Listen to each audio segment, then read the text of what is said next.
So in the last video, I was talking about, what wealth is, Now it's time to really see and understand one of the six building blocks of wealth. Now, having money doesn't equate having wealth. Wealth is controlling resources, having abundant of resources. Resources can be anything from real estate, precious metals, stocks, annuities, equity in big businesses, having your own big businesses, controlling parts of industries, things like that. That's wealth.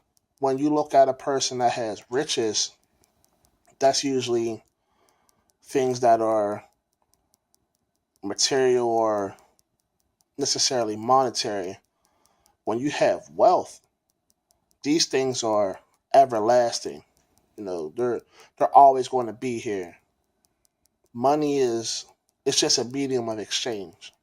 Having an ample amount of money, is good, but money is the vehicle to obtain the resources. The resources is the basic, root of wealth. And wealth is only acquired, you know, in a handful of ways. And one of the ways is passed down through generations and it's taken in war. If you look at the history of humanity, wealth has been acquired pretty much two ways. It's passed down from the generation before, which you always hear generational wealth. Your great great grandfather might have been rich or wealthy, different things like that, and they passed it down. And then the next generation expanded that wealth. Then it passed down to the next generation. Then that generation expanded that wealth. So it might be three generations later, and he's born a billionaire, she's born a billionaire or 100 millionaire. They passed that down for generation. They kept it in the family. They wasn't letting the family fuck up, just get control of the family estate and all. You fucking up, you gonna fuck up the money. It's a cardinal sin. We're not having it. Point blank. Period. We're not gonna let people marry into this family and take this wealth. Not having it. People are not having that. Truly wealthy people, no. You can't even marry a wealthy person if your family or you don't have wealth. If you don't come from a certain background or have a certain value tag with you, truly wealthy people, it's just not happening. Could do it with rich, but when you start getting into, people that control major parts of the real estate industry, major parts of the financial or insurance industry, import export industries, big families like that, oh no, you just can't come off, out of anywhere and just marry the daughter or marry the son. Who is this? Because they're thinking about the business and the next generations ahead of them. You know, so one of the first building blocks is real estate. God isn't making any more land. Whoever you believe in, whatever, all the land we have, that's all the land we're going to get. And if you're waiting for some volcano to erupt and make a new island, you're going to go out and claim it, hey, keep waiting, buddy. But real estate is a fundamental building block of wealth. It don't matter how much real estate you got, you need some in your portfolio. And it's not always a big, you know, price tag like people like you to think.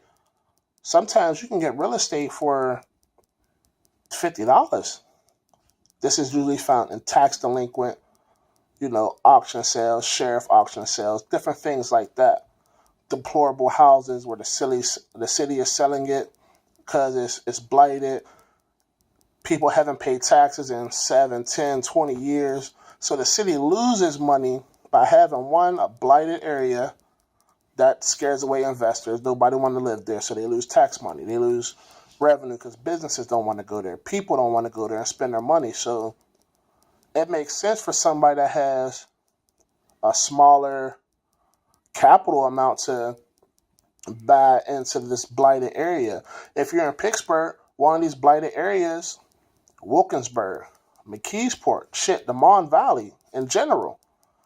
Just take that whole area. Shit, I think Allegheny County has 27 or 20% blighted out of this whole area. Something like 27 or 20% is blighted. Same thing with Pittsburgh. The city of Pittsburgh has about 20% of its land is blighted. Blighted land equals tax delinquency. Tax delinquency equals less revenue for the city. Less revenue for the city off this real estate means they must tax somewhere else or cut funding somewhere else in order to allocate that money to make up for that money. So as an investor, a first-time investor, especially where gentrification is coming, people are screaming, stop gentrification, this, that, and the third.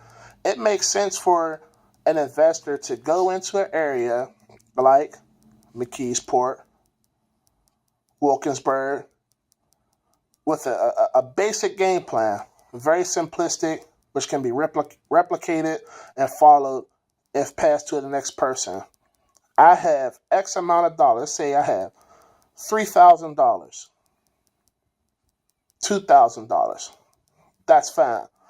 I'm going to go downtown on Ross Street to the URA, or I'm going to go to a sheriff auction sale, or I'm going to search on the county portal and see which properties are tax delinquent. I'm going to purchase these properties. It might be a small property. It might not be a whole acre. It might not even be a whole house. It might be a little vacant lot. Little small thing. But that's yours. You own that. That is something you can build upon. That is something you can lease. That is something you can sell over time. If you have 10 small little lots, after a while, it comes to mind, hey, I have 10 lots. I have 10 parcels of land. I own land. I own real estate. I own one of the foundations of wealth building. I could build on top of this. I could sell to somebody else to build on top of this. I could lease this to somebody else for them to build on it. You might not have the capital to build. You might not have the connections to, go out and get investors and bring them in. You just might not be a people person. There's all types of different hurdles that people might not have, but there's always a way to jump over that. And one of the best ways to do so is take whatever you got. Majority of people work. Believe it or not, you waste at least $2,000 in a year. At least. Whether it's, junk food, stuff you didn't need, money lost, change not accounted for, all different types of things. All that type of stuff can be put into a nice little savings account at a separate bank from your main bank. And come, these treasury sales, share sales, different things like that, you might have $1,000. Shit, by the time it hits Zillow and the MLS, people already know about it. And sometimes they be hitting for $1,000, $500. They be selling property in Lincoln and Leamington for like $500 on Zillow and Realtor. $1,000. So just imagine, what this was going for back in 2010 or prior to that. Prior before, East Liberty became the East Liberty it is today. Massive amount of cheap land which people could have bought with their tennis shoe money. Had some people not bought shoes for 4 months, you could have got you like a half an acre for like $600. And you'd have probably paid on taxes not even $60 a year on them taxes for it. Something dirt cheap. You'd have probably paid $14, $15 in taxes on a $600 plot of land. And then, now, if you bought that thing in Lorimer or East Liberty, Garfield, your $600, you could have sold it for easily over 100 G's. Some of the houses that was ran down in Garfield and Lawrenceville, that was like 10, 20, 30 G's, 40 G's. They're selling them for a minimum 300,000 as is. They're not fixing that up. The next person can fix it up. I'm getting my 40 G's. I'm getting that back. 4 or 5 years, it was going dirt cheap. 10 years, it was going dirt cheap. But these are the things that you gotta think about, and you gotta get into it. If you gotta save it. You're stacking it to invest. You're not saving for retirement, and inflation's killing your money. No, I'm saving for the next opportunity. I'm going to keep my head down, grind it out. I'm going to wait. Then when the opportunity comes, hey, I'm going to capitalize on it. I got $1,000 for the next little plot of land or rinky-dink home. I might get a house for like 10 stacks on the auction, but it's worth 80. I can't hit a nail in with a hammer, let alone pick up a goddamn drill and fix something. But I know I can list it. I can talk to a real estate agent and they can list it on some type of MLS or Realtor or Zillow or Trulia, or hit their network of people. And I know it's worth 80,000. Shit, I paid 10,000. It's worth 80. That's a 70,000 difference. Cash buyer might come and say, "Look, I got 70 for you." Oh shit, that's a $60,000 difference. The real estate agent might charge a mandatory $2,000 for her commission or his commission. Hey, you still made 6 times your money. That's a great return on investment. But real estate is one of the fundamental building blocks. Because if everything go to shit, you need land to grow food. You need land to build upon. That's something you have to have. You have to have real estate. You have to have land. You have to control land. That's one of the fundamental blocks. You don't always have to go through a mortgage or a bank or have a perfect credit score. Sometimes you can just save up enough and go find somebody that just went through a divorce or somebody that just died. Absentee list search the Google with absentee list. Find somebody that lives out of town. They got a house that their great aunt or their grandma left them.